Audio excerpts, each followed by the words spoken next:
안녕하세요. 고정님입니다. 제가 지난 2년 동안 목회 운영 위원을 하면서 예배지기 분들이 설교자와 기도 담당자를 섭외하느라 어려움을 겪는 모습을 가까이서 늘 봤습니다. 그래서 제가 순서를 맡으면 바로 예스 하리라 마음 먹고 있는 차에 설교 요청이 들어와서 바로 네 하고 답하여서 드디어 오늘 떨리는 그 날이 되었습니다. 생각보다 떨립니다. 저의 향인에서의 신앙생활은 1991년부터 시작되었습니다. 그전에는 감리교회를 다녔고 결혼을 하며 향인교회로 옮기게 되었고 2013년 섬돌 향인교회를 분가할 때 함께하였습니다. 이제 섬돌 향인에서 인생의 중후반을 맞이하고 있습니다. 저는 교우들 앞에서 이야기를 준비하는 시간보다는 어떤 음식을 할지 메뉴를 정하고 재료를 사고 만드는 시간에 더 즐겁고 기쁨을 느끼는 편입니다.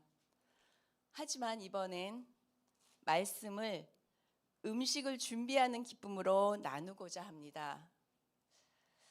먼저 시편 말씀이 있는데요. 시편 말씀은 아까 어린이 설교 시간에 있어서 지나가도록 하겠습니다.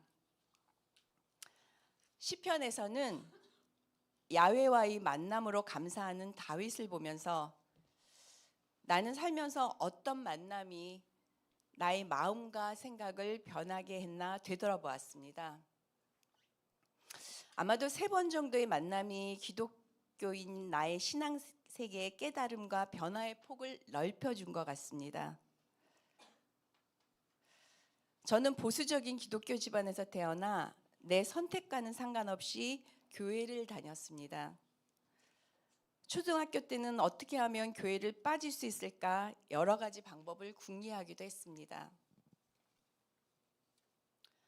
제가 초등학교 때 경험한 지금도 선명하게 기억나는 일이 하나 있습니다.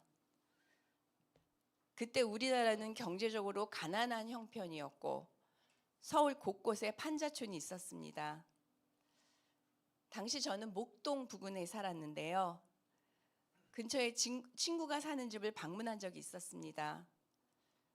우리 동네와 다른 검은색의 얇은 판자로 만든 좁고 추운 집에서 여러 식구가 생활하는 걸 보고 놀란 적이 있었습니다.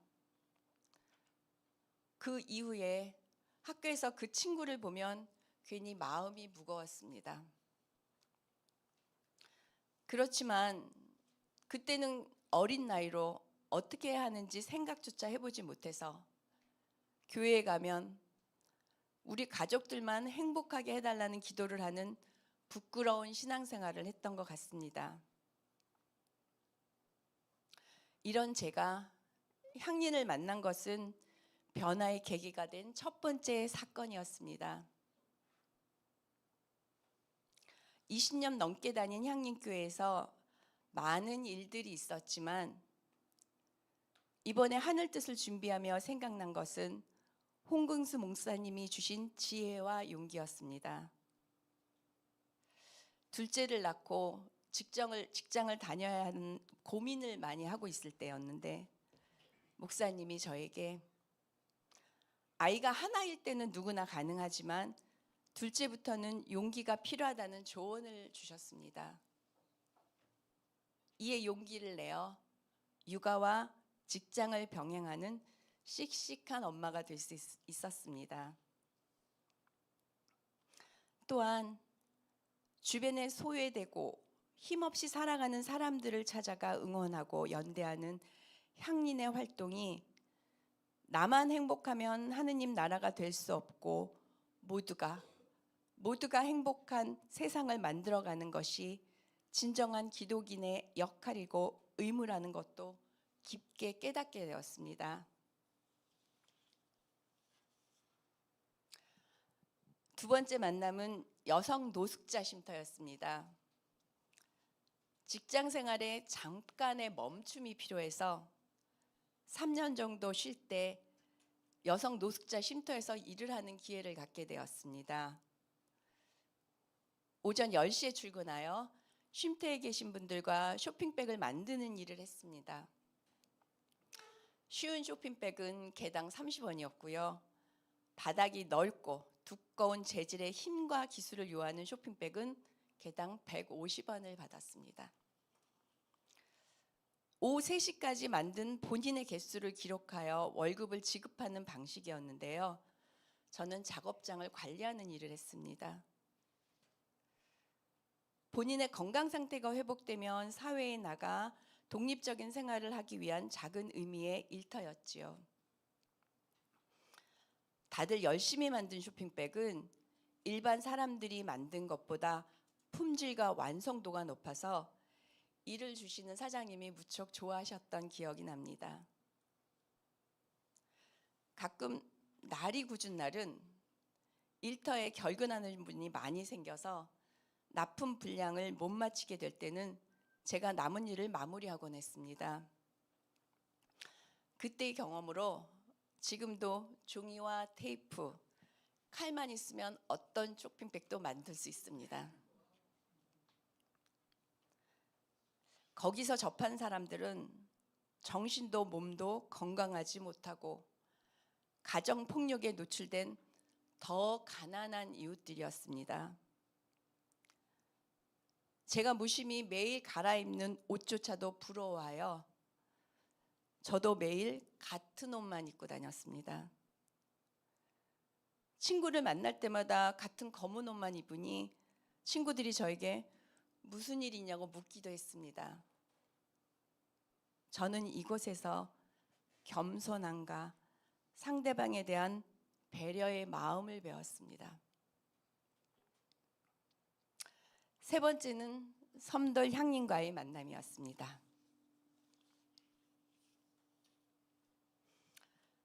다양성의 측면에서 제한된 경험을 가지지 못했던 저는 공감 능력이 많이 부족했습니다.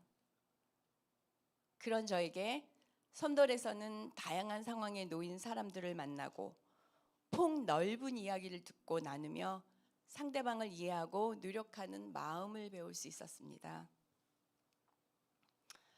특히 어떤 상황에서도 서로를 존중하는 표현 방식은 저에게 여러 가지 면에서 많은 도움이 되었고 그 덕분에 직장에서 젊은 친구들과의 소통에 좋은 밑바탕이 되고 있음에 더욱 감사를 드립니다. 무지개의 의미를 깨닫고 더 넓은 눈을 가지게 된 것에 대한 또한 감사도 드리고 있습니다. 이번에는 두 번째 성서인 이사야서를 보겠습니다.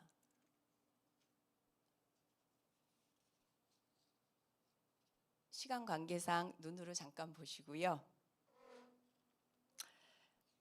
계속 띄워주세요. 오늘 하늘 뜻의 제목을 그루터기로 정한 것은 이사야 본문의 말씀 때문입니다. 다른 예언자들은 예정과 섭리에 의해 나서는 데 비하여 이사야는 직접 하느님과의 직접적인 경험을 통해서 자발적으로 나서고 있는 모습을 보입니다.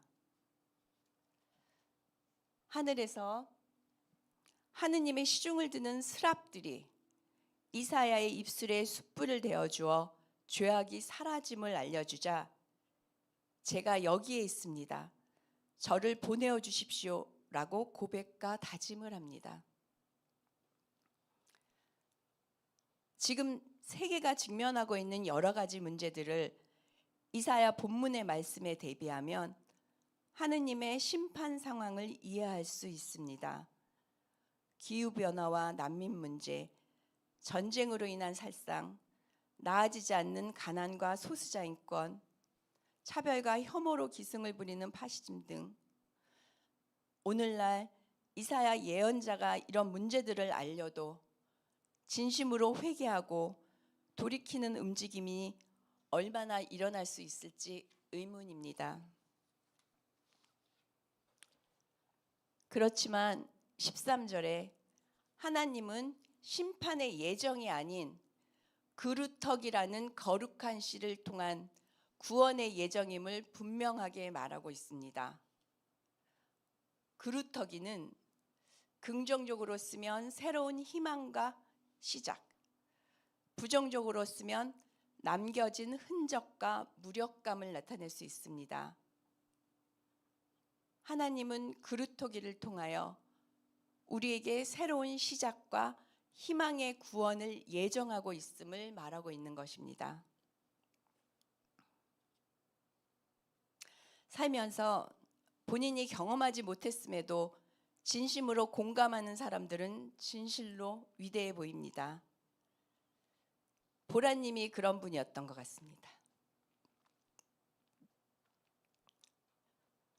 섬돌향린 12주년과 보라님 2주기를 보내며 섬돌과 보라님이 하나님이 말씀하신 그루터기 같다는 생각을 해보았습니다.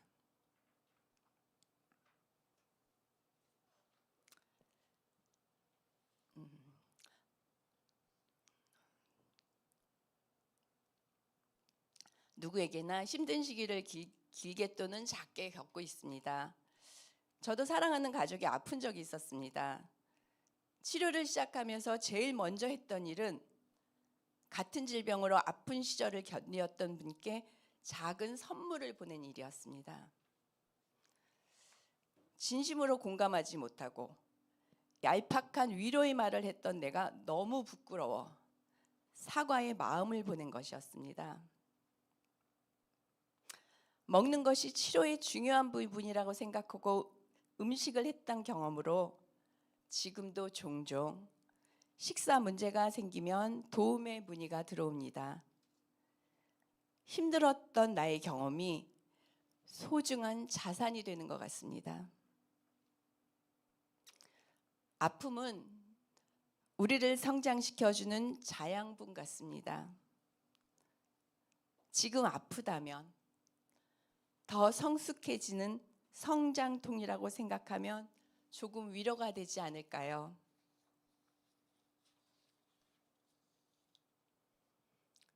제가 마음이 어려웠던 그 시절에 위로가 되었던 말이 있었습니다. 지금 내가 닫혀진 캄캄한 문 안에서 절망할 때 주님은 항상 나갈 문을 열어두고 계신다는 말씀에 희망을 가지고 나아간 적이 있었습니다. 우리는 언제든지 문을 열고 나갈 수 있다는 것을 늘 기억하면 좋겠습니다. 주님은 우리의 손을 늘 잡고 계십니다. 이 말씀을 마음속에 간직하며 섬돌의 좋은 그루터기로 살아가는 우리가 되기를 진심으로 바랍니다. 마지막으로 한 노동자가 쓴 가사를 노차사 멤버가 곡으로 만든 그루터기라는 노래를 듣고 침묵으로 기도드리겠습니다.